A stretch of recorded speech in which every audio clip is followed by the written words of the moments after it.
Praise the lord. ఈరోజు దేవుని వాగ్దానము,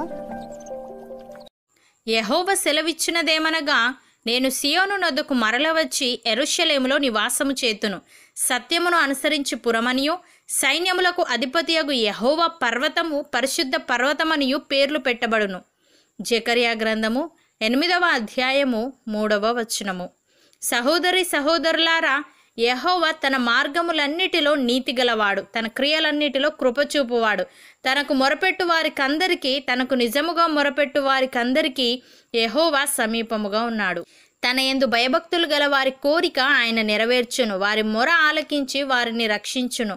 భక్తుడు ఈ విధంగా అంటున్నాడు, సైన్యములకు అధిపతియగు యెహోవా సెలవిచ్చినదేమనగా, మీ పితరులు నాకు కోపము పుట్టింపగా దయతలచక నేను మీకు కీడు చేయనుద్దేశించినట్లు ఈ కాలమున యెరూషలేమునకును యూదా వారికి మేలు చేయనుద్దేశించుచున్నాను గనుక భయపడకుడి. మీరు చేయవలసిన కార్యములేవనగా, ప్రతివాడు తన పొరుగువానితో సత్యమే మాటలాడవలెను. సత్యమును బట్టి సమాధానకరమైన న్యాయమును బట్టి మీ గుమ్మములలో తీర్పు తీర్చవలెను.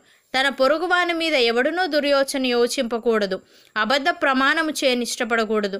ఇటువన్నీ నాకు అసహ్యములు. ఇదే యెహోవా వాక్కు అని. ప్రియులారా, యెహోవా వాక్యము యథార్థమైనది, ఆయన చేయునదంతయు నమ్మకమైనది. ఆయన నీతిని న్యాయమును ప్రేమించుచున్నాడు. లోకము యెహోవా కృపతో నిండి ఉన్నది. యెహోవా వాక్కు చేత ఆకాశములు కలిగెను, ఆయన నోటి ఊపిరి చేత వాటి సర్వసమూహము కలిగెను. సముద్ర జలములను రాశిగా కూర్చువాడు ఆయనే, అగాధ జలములను కొట్లలో కూర్చువాడు ఆయనే. లోకులందరూ యెహోవా యందు భయభక్తులు నిలుపవలెను, భూలోక నివాసులందరూ ఆయనకు వెరవవలెను. కీర్తనకారుడు ఈ విధంగా అంటున్నాడు, యెహోవా నీ గుడారములో అతిథిగా ఉండదగిన వాడెవడు? నీ పరిశుద్ధ పర్వతము మీద నివసింపదగిన వాడెవడు? యథార్థమైన ప్రవర్తన కలిగి నీతిని అనుసరించుచు హృదయపూర్వకముగా నిజము పలుకువాడే. అట్టివాడు నాలుకతో కొండెములాడడు, తన చెలికానికి కీడు చేయడు, తన పొరుగువాని మీద నిందమోపడు. అతని దృష్టికి నీచుడు, అసహ్యుడు. అతడు యెహోవా యందు భయభక్తులు గల వారిని సన్మానించును. అతడు ప్రమాణము చేయగా నష్టము కలిగినను మాట తప్పడు. తన ద్రవ్యము వడ్డీకియ్యడు, నిరపరాధిని చెరుపుటకై లంచము పుచ్చుకొనడు. ఈ ప్రకారము చేయువాడు ఎన్నడూను కదల్చబడడు అని. ప్రియులారా, మీరు ప్రభువైన యేసుక్రీస్తును అంగీకరించిన విధముగా ఆయన యందు వేరుపారిన వారై ఇంటివలె కట్టబడుచు, మీరు నేర్చుకొనిన ప్రకారముగా విశ్వాసమందు స్థిరపరచబడుచు, కృతజ్ఞతాస్తుతులు చెల్లించుటయందు విస్తరించుచు ఆయన యందుండి నడుచుకొనుడి.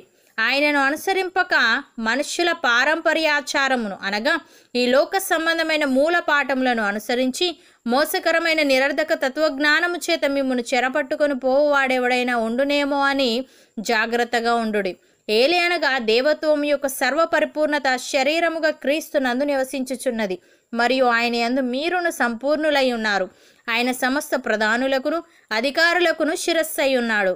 అపోస్తలుడైన పౌలు ఎఫెసీలకు వ్రాస్తూ ఈ విధంగా అంటున్నాడు, మీరిక మీదట పరజనులను పరదేశులనై ఉండక పరిశుద్ధులతో ఏక పట్టణస్థులను దేవుని ఇంటివారునై ఉన్నారు. క్రీస్తు యేసే ముఖ్యమైన మూలరాయి అయి ఉండగా అపోస్తలులను ప్రవక్తలను వేసిన పునాది మీద మీరు కట్టబడి ఉన్నారు. ప్రతి కట్టడమును ఆయనలో చక్కగా అమర్చబడి ప్రభువునందు పరిశుద్ధమైన దేవాలయం ఒకటకు వృద్ధి పొందుచున్నది. ఆయనలో మీరు కూడా ఆత్మ మూలముగా దేవునికి నివాస స్థలమై ఉండుటకు కట్టబడుచున్నారు అని. సహోదరి సహోదరులారా, మీరు ఈ సంగతులు ముందుగా తెలుసుకొని ఉన్నారు గనుక మీరు నీతి విరోధుల తప్పు బోధ వలన తొలగింపబడి మీకు కలిగిన స్థిర మనస్సును విడిచి పడిపోకుండా కాచుకొని ఉండుడి. మన ప్రభువును రక్షకుడునైన యేసుక్రీస్తు అనుగ్రహించు కృపయందును జ్ఞానమందును అభివృద్ధి పొందుడి. ఆయనకు ఇప్పుడును యుగాంత దినము వరకును మహిమ కలుగునుగాక. అవును అన్నవారు నాతో పాటు ప్రార్థనలో ఏకీభవించండి. పరిశుద్ధుడా, ప్రేమగల తండ్రి, మాపై నీవు చూపిన ప్రేమను బట్టి కృపను బట్టి నీకు స్తోత్రములు. తండ్రి, మేము నీ యందు భయభక్తులు కలిగి నీకు మొరపెట్టే వారముగా యథార్థమైన ప్రవర్తన కలిగి నీతిని అనుసరించుచు హృదయపూర్వకముగా నిజము పలికే వారముగా ఉండుటకు సహాయము దయచేయమని, మేము నేర్చుకొనిన ప్రకారముగా విశ్వాసమందు స్థిరపరచబడుచు కృతజ్ఞతాస్తుతులు చెల్లించుటయందు విస్తరించుచు నీ యందుండి నడుచుకొనుటకు కృపచూపమని, మేము కలిగి ఉన్న స్థిరమైన మనస్సును విడిచి పడిపోకుండా నీవే మమ్మల్ని కాచి కాపాడమని యేసుక్రీస్తు నామమున ప్రార్థిస్తున్నాము తండ్రి. ఆమెన్.